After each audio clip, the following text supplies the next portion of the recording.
I guess that brings me to the point of view, when we're talking about long periods of time, sometimes this is not just about the physical space, it's actually about how we organise time as well. That sometimes I find we're very good at breaking our day up into little segments of time and cutting it up into these very discrete segments where we have 30 minutes playing here and 30 minutes playing here. But if we're actually wanting that continuity of learning, we have to think about our routines differently. We do, and I think that's one of our big challenges, because sometimes we don't have much control over that. I mean, in my service, I guess we are lucky because we don't designate time for inside, time for outside.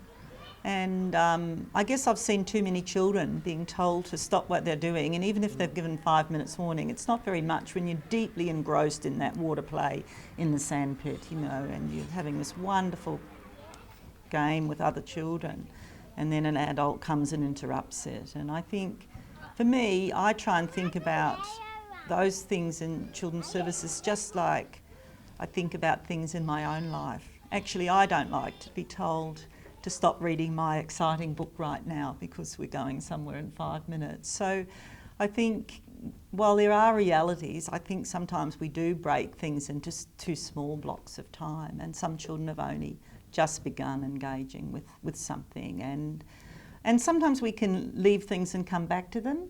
But I don't know about you, Neville, but some of our spaces don't always allow us to leave the half-built construction built, especially perhaps when we need that area for sleep time or something. So we all do have to deal with our own realities, but I think understanding that sometimes makes it easier then to manage that, rather than just saying, well, it's 10 o'clock and it's morning tea and you've all got to come inside. Yeah, I think that's right. I think our older kids are very good at, they've got a half-built construction, they've actually put it up on the shelf so that can go back to later on, but it's certainly an issue when you've got to pack up a room because it turns into a sleep room in the afternoon. They're the realities we work with, and it's about making all of that fit into your day. But certainly having big blocks of time is important. We do get stuck up on routines. We've got to do this group and that group, and it's about, well, are they important and who are they important for? And I think sometimes we think it's about us, and we have to sometimes, I think, step back and sort of say, well, actually, what am I doing here?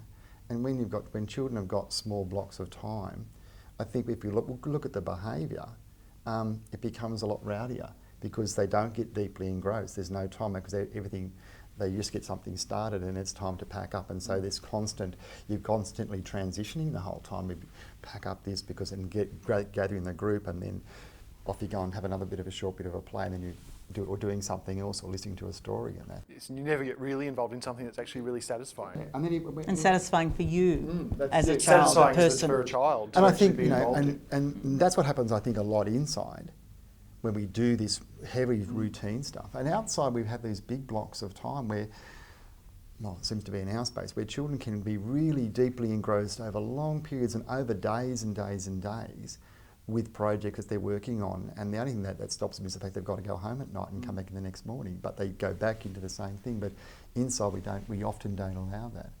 And I know it's really hard in our spaces. We've deliberately done it in part of our building. When we did an extension, we ballisted part of the building out, so we actually created a space for blocks that was separate from the main part of the room, deliberately so children could leave things and build things and they could stay up. And our biggest challenge is babies and toddlers who might be in the same space, but because they're always in our space, they actually get it, and the older kids can negotiate with the little kids, and they're okay if things fall down, they just go and rebuild it again. But we tend not to have a lot of issues around because those kids are always in our space anyway. It's a shared space. But I think you're right, it's sometimes about that thinking about how you use the space you've got rather than always just wishing you had more space. Because I do think, how often is the block corner also the group time area, because it's a big open space, and yet that also guarantees that every time you want to have group time you have to pack those blocks away, and there's not necessarily that continuity to keep working on something later on or come back to it. And I think if we're really reading the EYLF and really listening to the voices of children, I think we have to be really thoughtful about some of those decisions we make. And is group time so important that we have to stop what's doing, or not have group time somewhere else, or do something different so that children can come back, and put up signs so the cleaner doesn't destroy it when they're cleaning, and and things. So I think it is about rethinking about what we do and why. And for me, it comes back to where and how do children learn. And if educators are receptive and working with children or alongside them, I think it will make us change some of our perhaps practices that we've just taken as givens. And I think for me, the early years learning frame has opened up that possibility, and to think about, well, why do we have to have group time? Why does it have to be here? What's the learning here? Can we deliver that learning in another way? And I think those are big questions for us, and it's easy to fall into habits, and I think probably for all of us we get into those spaces that we're doing things because we've always done them. And the early years learning framework's asking us to think about some of those things differently. And I think that's exactly right. I think it allows us to question all the time our own practice, and the fact that we can change, we can be shifting constantly, and we should be. I don't think you or myself or lots of people that I know have actually stayed in the same space over a long period of time. There are things that have always changed. I know in my space we are constantly reflecting and sort of say, well, does this actually work, or who benefits from this? And sometimes I think we get caught up to things around group time and that sort of stuff, and the lining up to do this and lining up to do that about this school readiness stuff. And we're thinking that that's what school wants as well, that children need to be able to participate in this. And I think children need to participate in being a child, and in their own, we have to listen carefully to about what they need. And group time can be small groups and can be things that just happen wherever you like. You don't have to have a designated time to sit down and read a story to a whole group of children. It may just happen that just happens because a child is interested in something and brings across a book, and suddenly you've got a whole group sitting around you. It may be that you can use them to do particular things. I think, yes, and it is that nexus, isn't it, between the teacher-led or the teacher-supported kind of a role, and I think we have to sort those things out for ourselves. And just because I'm sitting up there doesn't mean that all of those children that are sitting around me are actually learning. Well, I guess that makes me think as well of that sense of how, when we're talking about physical environments particularly, often we think of the physical environment just in terms of what it looks like or what's available in it, but how that environment actually goes to helping us in how we have relationships with children, how an environment can either help interactions to happen or actually make it more difficult for interactions to happen. I guess that's one of the things about our environment, I'm sure it's the same in Neville's, is that because we've created many spaces and platforms for children's learning, so we haven't got a whole lot of children competing for space and in conflict, if you like. It does allow educators to spend quite a length of time with individual children while other children are really engaged in their own play. So it's not always about us.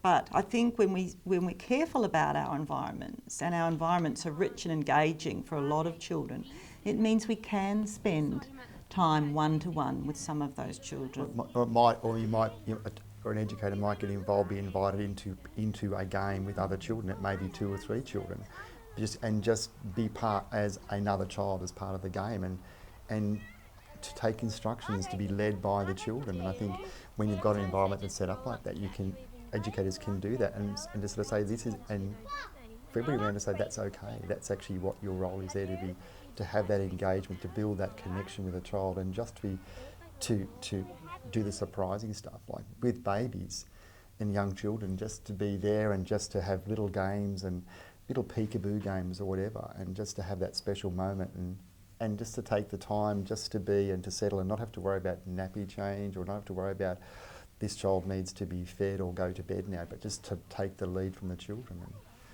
Well, and I think, as you said, Judy, it's that sense that a well-structured environment that actually gives children the space to spread out and not be right on top of each other means that for staff, you're not actually spending as much time resolving conflict. You're not the police person coming in to solve all the issues and tell people what to do. You can actually spend some quality time there actually engaging with the child about something they're interested in. And I think too, for me that gives the children who are playing alone and engaged in something, it does give them opportunities to learn to solve their own problems. And I think we as educators do need to support them in that. But actually as children get older, they're often quite capable of solving their own problems. And I think if we're always there, we're always inclined to do it for them, and so we miss a great opportunity to teach children some problem-solving skills, because, you know, that's a skill for life. We're not always going to be there beside these children. So allowing children to work things out sometimes, but being close enough to know when you need to step in, I think is really important. Ask the right question, or ask the right question to the child and sort of say, well, what do you think? And let children can do, our kids help set up the softball area, the climbing equipment. And when adults the kids are in control and the adults are there just to monitor what actually happens and to help them, the kids, they can just work, and they work with, you know, with little kids and big kids together side by side. And they're able to work out how all things go, and you've got all this other stuff happening, maths and literacy, but this big thing about kids working it out for themselves and being able to make really good sound judgments. And you can sit back and say, look what I've given children, the opportunity to be in control and to actually, and I think it's this whole sense of belonging to this space, is I've actually know this space, and there are things that I can do in this space, and this is part of me, and how proud am I that I've actually done this, that I've actually created this space here that other children come and enjoy, or that I've planted these plants here, and I can show mum, and I can show my grandparents, my aunties and uncles, and I can come back in 20 years' time and sort of say, Neville, I think I planted this tree, and I can say, yeah, you did. This is. But I think, I mean, for me, that brings up that whole notion of seeing children as capable and competent. And I mean, the Early Years Learning Framework talks a lot of those sort of words, and I think when we view children as capable and competent, we are able to give them more opportunities, rather than seeing children as the deficit model, the little person that needs, you know, the adult there constantly. So for me, that's also another thing about how we view children is really important, and how we set things up and what we do.